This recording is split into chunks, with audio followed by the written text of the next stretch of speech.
नमस्कार दोस्तों। हम राष्ट्रपति की शक्तियों और कर्तव्य के बारे में पढ़ रहे थे। संविधान में कहा गया है कि जो संघ की कार्यपालिका शक्ति है वो राष्ट्रपति में निहित है, अनुच्छेद 53 में। तो संघ मतलब भारत सरकार, संघीय सरकार, उसकी कार्यपालिका शक्ति। कार्यपालिका मतलब होता है सरकार या कैबिनेट, जैसा कि मैं बता चुका हूँ। देखिए, विधायिका और कार्यपालिका में क्या अंतर है। विधायिका होती है संसद और संसद कानून बनाती है। अब संसद के अंदर होती है कार्यपालिका। कार्यपालिका क्या होती है? जिस पार्टी की सरकार बनती है वो अपना बहुमत दल का नेता चुनता है, जिसे हम प्रधानमंत्री कहते हैं। वो प्रधानमंत्री होता है। फिर उस प्रधानमंत्री, क्योंकि प्रधानमंत्री एक तरह का सेनापति है, तो उस प्रधानमंत्री को अपने कार्यों के लिए कई सारे मंत्री चाहिए होते हैं, तो अपना मंत्रालय चुनता है। तो संविधान में कहा गया है कि प्रधानमंत्री राष्ट्रपति से कहेगा और राष्ट्रपति प्रधानमंत्री की सलाह पर अन्य मंत्रियों की नियुक्ति करेगा। क्योंकि जो प्रधानमंत्री है वो बहुमत दल का नेता होगा, मतलब जिस पार्टी को सदन में मेजोरिटी है, जिसके पास पावर है, जैसे इस समय बीजेपी है, तो बीजेपी ने अपना बहुमत दल का नेता नरेंद्र मोदी जी को चुना है। अब मोदी जी को अपना काम करने के लिए और मंत्रियों की जरूरत है, तो इन अन्य मंत्रियों की नियुक्ति उनके कहने पर राष्ट्रपति करेगा। अब ये स्पष्ट रूप से कहा गया है कि राष्ट्रपति जो है प्रधानमंत्री की सलाह पर ही अन्य मंत्रियों की नियुक्ति करेगा। अब अगर राष्ट्रपति मंत्रियों की नियुक्ति प्रधानमंत्री के हिसाब से न करके अपने हिसाब से करता है, तो इसे संविधान का उल्लंघन माना जाएगा, संविधान का अतिक्रमण माना जाएगा, जो कि अनुच्छेद 61 में कहा गया है। और इसके आधार पर राष्ट्रपति के ऊपर महाभियोग की प्रक्रिया चलाई जा सकती है। तो कार्यपालिका की शक्तियां ये है, कार्यपालिका का जो मुख्य काम है वो है नीति बनाना, पॉलिसी बनाना। नीति ये होती है कि दायरा क्या होगा, गाइडलाइन क्या होगी। जैसे हमें किसी चीज़ पर कानून बनाना है तो उसका एक पैरामीटर होता है कि भाई इन मुद्दों को, इन पॉइंट्स को ध्यान में रखकर हमें कानून बनाना है। तो पॉलिसी जो है वो कार्यपालिका तय करती है, और विद इन दिस पैरामीटर, जो पैरामीटर कार्यपालिका बनाती है, उस कार्यपालिका के द्वारा तय की गई पॉलिसी के अंडर में संसद कानून बनाती है। तो कानून बनाने के बाद उसको लागू करने का जो कार्य है वो भी कार्यपालिका का है। और कार्यपालिका भी दो प्रकार की हो जाती है, राजनीतिक और प्रशासनिक। राजनीतिक जो हमारे नेता होते हैं, मंत्री लोग, वो राजनीतिक कार्यपालिका के अंग हैं। ये मतलब टेम्परेरी 5 साल के लिए होते हैं। अगर 5 साल सरकार चल जाए तो 5 साल तक वो मंत्री रहेंगे ही रहेंगे। हालांकि बीच में मंत्रिमंडल में फेरबदल होता रहता है। कुछ समय बाद कुछ मंत्री हटाए जाते हैं, कुछ नए मंत्री आते हैं, कई बार कैबिनेट का विस्तार किया जाता है। वो सब राजनीतिक और सामाजिक पहलू होते हैं। और जो प्रशासनिक कार्यपालिका है, जिसमें हमारे IAS, IPS ये सारे अफसर आते हैं, ये स्थिर होते हैं। इनकी एक बार नौकरी लग गई तो रिटायरमेंट तक ये सेवा में बने रहते हैं। सरकारें आती रहती हैं, जाती रहती हैं, ये सेवा में बने रहते हैं। तो प्रशासनिक और राजनीतिक दो कार्यपालिका होती है। तो जो राजनीतिक होती है वो गाइडलाइन सेट करती है, पॉलिसी बनाती है। जो प्रशासनिक होती है वो उन नीतियों के आधार पर कानून को लागू करती है। कानून को समाज में लागू करने का, धरातल लागू करने का जो काम है वो प्रशासनिक कार्यपालिका का, हमारे अफसरों का है। तो इस तरीके से पूरा सिस्टम कार्य करता है। अब राष्ट्रपति जो है वो मंत्रियों की नियुक्ति करता है। इसके अलावा संविधान में 1976 के पहले, 1976 के पहले, 1976 के पहले संविधान में कहीं भी ये स्पष्ट रूप से नहीं लिखा था कि जो राष्ट्रपति है वो प्रधानमंत्री की बात मानने के लिए बाध्य है। इस वजह से जवाहरलाल नेहरू और डॉक्टर राजेंद्र प्रसाद में हमेशा एक टकराहट बनी रहती थी, क्योंकि डॉक्टर राजेंद्र प्रसाद भी अपने निर्णयों में पूर्ण रूप से स्वतंत्र होना चाहते थे, और नेहरू चूंकि जनता के द्वारा चुने हुए व्यक्ति थे, प्रधानमंत्री थे, तो इस बात को स्वीकार नहीं करते थे। क्योंकि हमारी जो संसदीय व्यवस्था है ब्रिटेन से ली गई है, उसमें राष्ट्रपति जो है नाम मात्र कार्यपालक होता है, वास्तविक शक्ति प्रधानमंत्री में निहित होती है। तो इस तरीके से ये विवाद काफी समय तक बना रहा। 2 कार्यकाल राजेंद्र प्रसाद ने देखे। तो 1976 में इंदिरा गांधी को 1976 से पहले जब ये पहली बार प्रधानमंत्री बनी इंदिरा गांधी, तो उनको बड़ी समस्याओं का सामना करना पड़ा। तो उन्होंने इस विवाद की जड़ को खत्म करने के लिए 1976 में 42वां संशोधन किया था। 42वां संशोधन को आपके संविधान का मिनी संशोधन कहा जाता है। 42वां संशोधन, मिनी संशोधन। तो इसमें उन्होंने जो हमारा आर्टिकल 74 है, जिसमें कहा गया है कि प्रधानमंत्री और राष्ट्रपति को उसके कार्यों में सलाह देने के लिए एक मंत्रिमंडल होगा। उसमें उन्होंने लिखवाया इंदिरा गांधी ने कि राष्ट्रपति को उनके कार्यों में सलाह देने के लिए एक मंत्रिमंडल होगा और राष्ट्रपति उस मंत्रिमंडल के सलाह के अनुसार ही कार्य करेगा। मतलब उसके अनुसार ही कार्य करेगा, मतलब ये राष्ट्रपति की बाध्यता हो गई।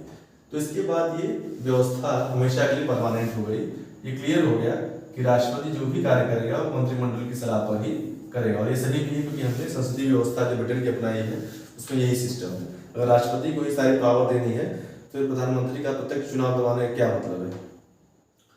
तो इस तरह से ये विवाद का अंत हुआ है और अब जो है ये स्पष्ट हो गया है न्यायपालिका के निर्णय से भी और संविधान संशोधन से भी कि राष्ट्रपति जो भी कार्य करेगा वो मंत्रिमंडल की सलाह पर ही करेगा।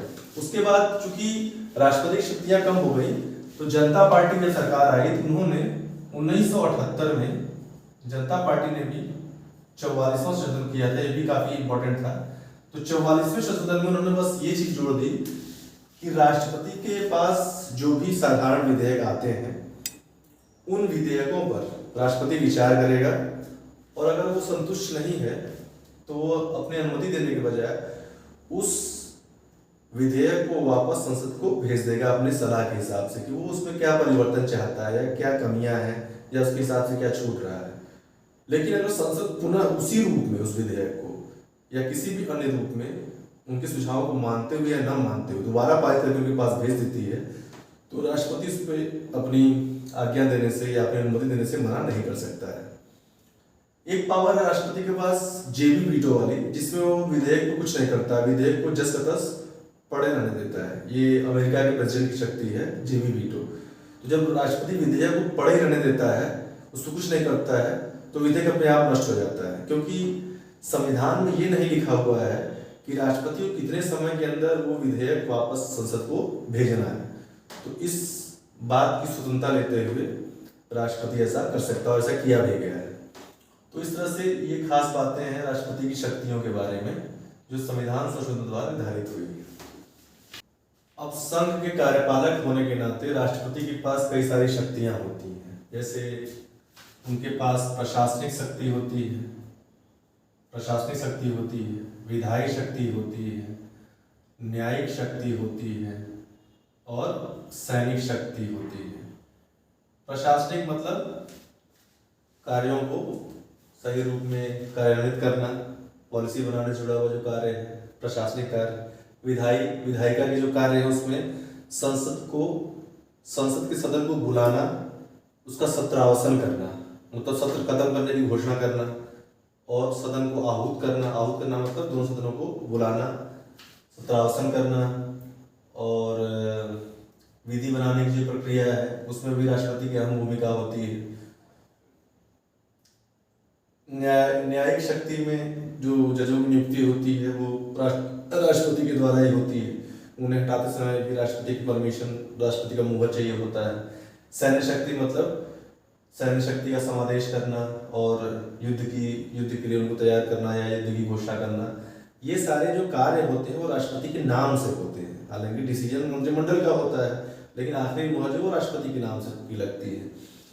अब आपकी गवर्नमेंट है, हमारी सरकार, वो जितने भी कॉन्ट्रैक्ट करती है विदेशों से या कहीं से भी जो फॉरेन पॉलिसी बनाती है, संपत्तियां जो ट्रांसफर होती हैं या ली जाती हैं, सब राष्ट्रपति के नाम से होता है। क्योंकि ये हमारे संविधान के संघ के मुख्य कार्यपालक हैं और कार्यपालिका की शक्ति राष्ट्रपति में निहित है।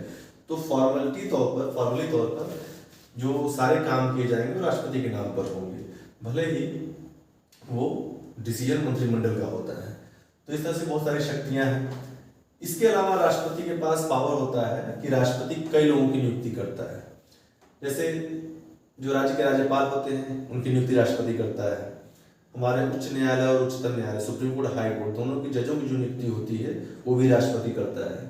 नियंत्रक और महालेखा परीक्षक की नियुक्ति भी राष्ट्रपति करता है। जो निर्वाचन आयुक्त होते हैं, मुख्य निर्वाचन आयुक्त और उसके जो दो सदस्य होते हैं निर्वाचन आयोग में, उनकी नियुक्ति भी राष्ट्रपति करता है। अनुसूचित जाति आयोग की नियुक्ति भी राष्ट्रपति करता है। अनुसूचित जो क्षेत्र होते हैं हमारे यहाँ, उन पर प्रतिवेदन देने के लिए जो अधिकारी होते हैं उनकी नियुक्ति भी राष्ट्रपति करता है। वित्त आयोग, आपका जल आयोग, दो राज्यों के बीच जल के बंटवारे को लेकर जो आयोग बनता है। इसके अलावा लोक सेवा आयोग के अध्यक्ष सदस्यों की नियुक्ति करता है और 2 या अधिक राज्यों के लिए एक कॉमन आयोग, संयुक्त आयोग बनाने का कार्य भी राष्ट्रपति करते हैं। तो राष्ट्रपति इतने सारे लोगों की नियुक्ति करते हैं और मंत्रियों की नियुक्ति भी राष्ट्रपति करते हैं प्रधानमंत्री की सलाह पर। इसके अलावा राष्ट्रपति को बहुत सारे लोगों को हटाने की पावर है। महान्यायवादी को हटा सकते हैं, राज्यपालों को हटा सकते हैं, मंत्रियों को क्रमशः हटा सकते हैं प्रधानमंत्री की सलाह पर। और संसद अगर पारित कर दे महाभियोग तो सुप्रीम कोर्ट, हाई कोर्ट के जजों को भी वही हटाते हैं। तो बहुत सारे लोगों को हटाने की शक्ति भी वो राष्ट्रपति के पास में है। तो इस तरह से राष्ट्रपति के नाम से जो कार्यकलाप किए जाते हैं उसके हिसाब से राष्ट्रपति के पास बहुत सारी शक्तियां हैं। हालांकि वो फॉर्मल है, मतलब डिसीजन मंत्रिमंडल द्वारा लिया जाता है, प्रधानमंत्री और मंत्रिपरिषद द्वारा लिया जाता है, लेकिन उसमें ठप्पा जो लगता है वो राष्ट्रपति का लगता है। तो राष्ट्रपति एक तरह से एक स्टैम्प मुहर है, क्योंकि संविधान में लिखा गया है कि राष्ट्रपति को सलाह देने के लिए एक मंत्रिमंडल होगा और राष्ट्रपति उस मंत्रिमंडल की सलाह के अनुसार ही कार्य करेंगे। इसके अलावा राष्ट्रपति उपराष्ट्रपति के निर्वाचन से संबंधित कोई भी विवाद होता है तो सुप्रीम कोर्ट में सुना जाता है। सुप्रीम कोर्ट की अधिकारिता इस मामले में अनन्य और अंत है, मतलब इस मामले में और कोई कोर्ट सुनवाई नहीं कर सकता है। और सुप्रीम कोर्ट में सुनवाई करते समय ये नहीं होगा कि चूंकि राष्ट्रपति या उपराष्ट्रपति निर्वाचन में सदस्यों की संख्या कम थी, कोरम कम था, तो ये बेस नहीं चलेगी। इस आधार पर राष्ट्रपति के निर्वाचन को चुनौती नहीं दी जा सकती है। और राष्ट्रपति के निर्वाचन, उपराष्ट्रपति के निर्वाचन का रद्द भी हो गया तो उन्होंने जो कार्य किए हैं अपने कार्यकाल के दौरान उन पर कोई प्रभाव नहीं पड़ेगा। तो ये भी खास बातें हैं। और इसके अलावा और भी कोई नियम और कानून अगर बनाना हो इसके अलावा, इन बातों के अलावा, तो संसद अपने कानून द्वारा राष्ट्रपति उपराष्ट्रपति के संबंध में बना सकती है। तो राष्ट्रपति की शक्तियाँ हमारे संविधान में काफ़ी ज़्यादा है। भाषाई अल्पसंख्यक आयोग की नियुक्ति भी राष्ट्रपति करता है और राष्ट्रपति जो है संसद के समावेदन पे हाई कोर्ट, सुप्रीम कोर्ट के जजों के अलावा निर्वाचन आयोग के सदस्यों और अध्यक्ष को भी हटा सकता है। लोक सेवा आयोग के जो सदस्य होते हैं उनको, और राज्य लोक सेवा आयोग, संघ लोक सेवा आयोग और राज्य लोक सेवा आयोग, दोनों के अध्यक्ष और सदस्यों को वो सुप्रीम कोर्ट के प्रतिवेदन पर हटा सकता है। तो संसद, ये एक चीज और है, राष्ट्रपति जो है जब संसद का सत्र होता है तो संसद के सत्र पर वो कुछ चीजों का कुछ प्रतिवेदन या कुछ विवरण, जिसे रिपोर्ट कह सकते हैं आप, रिपोर्ट रखवाता है। कौन कौन सी रिपोर्ट रखवाता है? एक तो हमारा जो बजट है, बजट का रखवाता है, जिसे वार्षिक वित्तीय विवरण कहते हैं। लोक सेवा आयोग अगर कोई प्रतिवेदन भेजता है तो उसको रखवाता है। हमारा जो कैग है, कंट्रोलर, ऑडिटर जनरल, नियंत्रक और लेखा परीक्षक, उनकी रिपोर्ट को रखवाता है। तो ये सारे जो रिपोर्ट हैं वो राष्ट्रपति संसद के समक्ष रखवाता है ताकि संसद को ये मालूम चले कि किन विषयों पर क्या जो है तरक्की हुई है। तो ये सारे प्रतिवेदन रखवाने का उसको अधिकार है। वित्त आयोग की सिफारिश भी वो रखवाता है। फाइनेंस कमीशन की सिफारिश को रिपोर्ट क्या है वो रखवाता है। कैग की रिपोर्ट हो गई, बजट हो गया, संघ लोक सेवा आयोग जो है हमारा कमीशन, पब्लिक सर्विस कमीशन, उसकी रिपोर्ट को रखवाता है। तो इन लोग की रिपोर्ट को वो संसद के समक्ष रखवाता है, प्रतिवेदन को। और जो अनुसूचित जाति और जनजाति के अधिकारी हैं उनके जो SC ST है आयोग, उसके जो अधिकारी हैं उनका जो रिपोर्ट है उसको रखवाता है। जो पिछड़ा वर्ग है उसका पिछड़ा वर्ग का रिपोर्ट भी वो सदन में रखवाते हैं। तो इस तरह से कई सारे आयोग और कई सारे अधिकारियों की रिपोर्ट वो रखवाते हैं। भाषाई जो अल्पसंख्यक है, भाषाई अल्पसंख्यक आयोग, अल्पसंख्यक आयोग, अल्पसंख्यक आयोग, उनकी रिपोर्ट का या प्रतिवेदन को भी वो संसद के समक्ष रखवाते हैं। तो इतनी सारी रिपोर्ट जो है राष्ट्रपति द्वारा सदन के समक्ष रखा जाता है। अब एक सवाल ये उठता है कि राष्ट्रपति किसी विधेयक पर अगर पहले से मंजूरी नहीं देता है, बिना मंजूरी लिए कोई विधेयक राष्ट्रपति की बिना मंजूरी के सदन में पेश किया जाता है, तो क्या वो मान्य होगा या नहीं मान्य होगा? अगर अंततः मतलब फाइनली राष्ट्रपति ने उस विधेयक को बाद में अनुमति दे दी, भले पहले ना दी हो, तो मान्य होगा, ठीक है, तो ये सवाल नहीं उठेगा। किन मामलों में, कुछ मामले ऐसे हैं जहां पर राष्ट्रपति के अनुमति को लिए बिना विधेयक को पेश नहीं किया जा सकता है। जैसे राज्यों की जो सीमा है, राज्यों की सीमा, उनके क्षेत्र, दो राज्यों को मिला के एक राज्य बनाना, इस तरह का जो सीमा परिवर्तन है या क्षेत्र परिवर्तन है, इस या किसी नए भूभाग को मिलाना, ये बिना राष्ट्रपति की मंजूरी किए विधेयक सदन में पेश नहीं हो सकता है। और जो आपका धन विधेयक है, धन विधेयक बिना राष्ट्रपति की मंजूरी के पेश नहीं होगा। इसके अलावा कोई विधेयक हो सकता है धन विधेयक ना हो, लेकिन उसमें भारत की संचित निधि से पैसा निकालने का जिक्र हो या भारत की संचित निधि से पैसा निकालने की व्यवस्था हो, तो ऐसे विधेयक के लिए भी राष्ट्रपति की अनुमति लेना जरूरी है। अगर संचित निधि से धन निकल रहा है किसी भी विधेयक में, क्योंकि भारत की संचित निधि है, मतलब भारत सरकार की तिजोरी है एक तरह से, और ऐसे से पैसा निकल रहा है तो भी राष्ट्रपति की अनुमति लेना जरूरी होता है। अगर कोई नया टैक्स लगता है, कोई ऐसा टैक्स होता है जो राज्यों के हितों को प्रभावित करता है या संघीय संरचना में कोई परिवर्तन लाता है, तो इसके लिए भी राष्ट्रपति की मंजूरी लेना जरूरी होता है।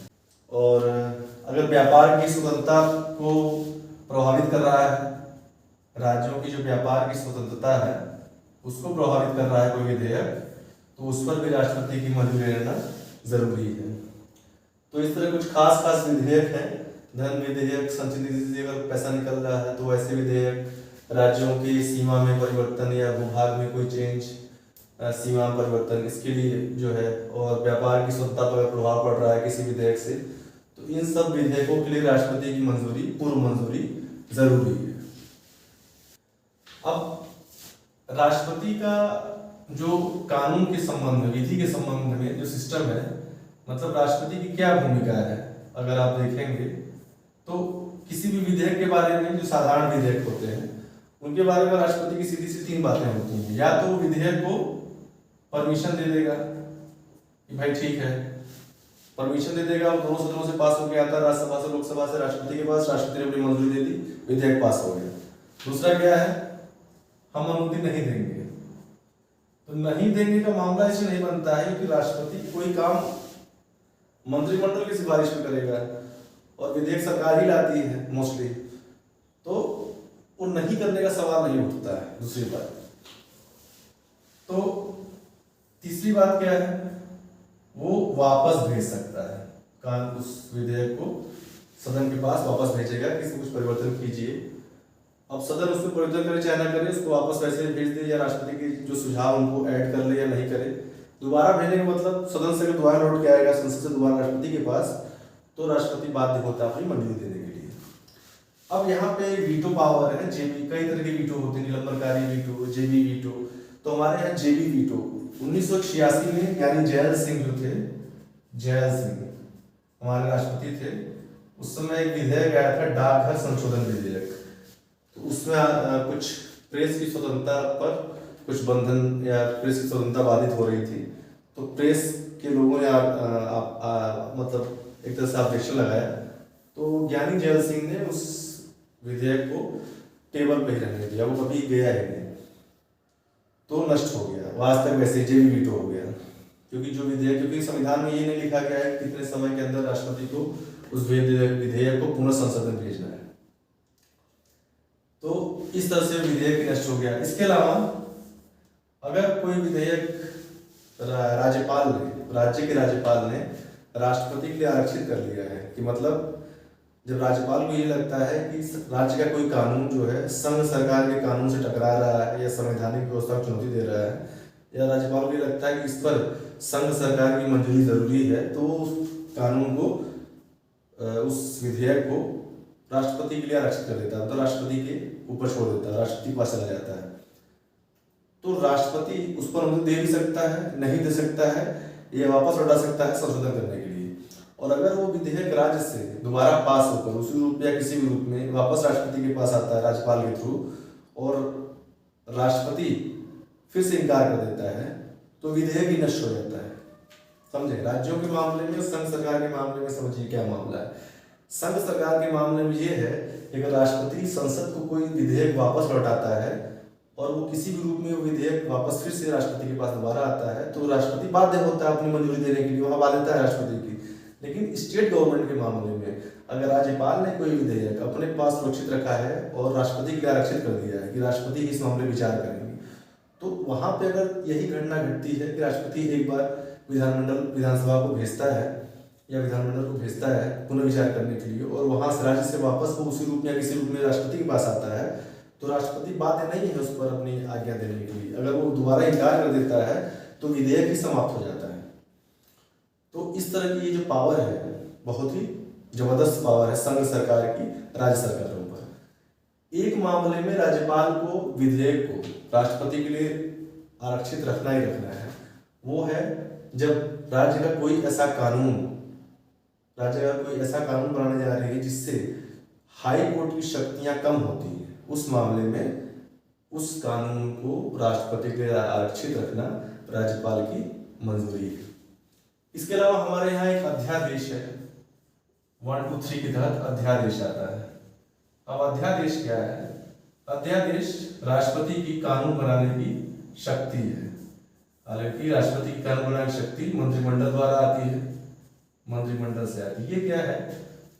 अध्यादेश के द्वारा कानून जो बनते हैं उन कानूनों का प्रभाव ऐसा ही होता है जैसे साधारण कानूनों का प्रभाव होता है, लेकिन अध्यादेश बनाने के लिए कुछ कंडीशंस, ऐसे नहीं कि ऐसे ही अध्यादेश बन जाएगा। तो अध्यादेश बनाने की जो राष्ट्रपति की शक्तियां हैं, उसमें पहली कंडीशन ये है कि राष्ट्रपति ऐसा कार्य मंत्रिमंडल की सलाह से ही करेगा। पहला कंडीशन ये है।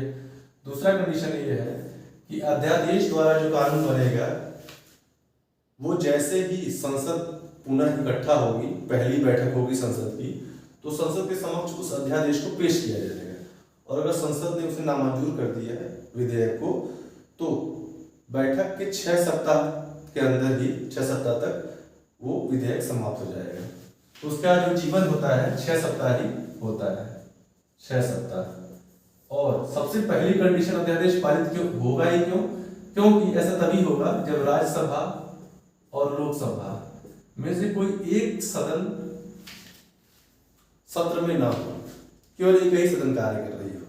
किसी भी वजह से अगर मान लीजिए राज्यसभा, चूंकि जो राज्यसभा है वो परमानेंट है, लोकसभा भंग होती रहती है, लोकसभा चुनाव होते रहते हैं, लोकसभा टेम्पररी टाइप की है 5 साल के लिए, तो राज्यसभा परमानेंट रहती है।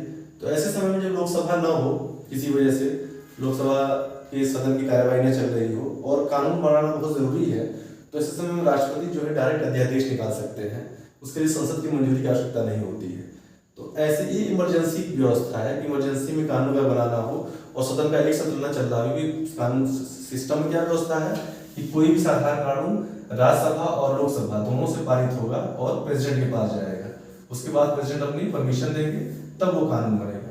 लेकिन जब एक सदन नहीं होगा, एक ही सदन होगा, तब कैसे होगा? तब उस समय राष्ट्रपति जो है अपनी पावर का यूज करेंगे और अध्यादेश जारी करेंगे और कानून बन जाएगा। लेकिन जब संसद पुनः बैठेगी दोबारा दोनों सदन, तो पुनः उनके सामने ये विधेयक पेश किया जाएगा, और अगर वो लोग इसे अपनी अनुमति नहीं देते हैं तो 6 सप्ताह के अंदर ये विधेयक खत्म हो जाएगा। तो ये अध्यादेश की शक्ति है।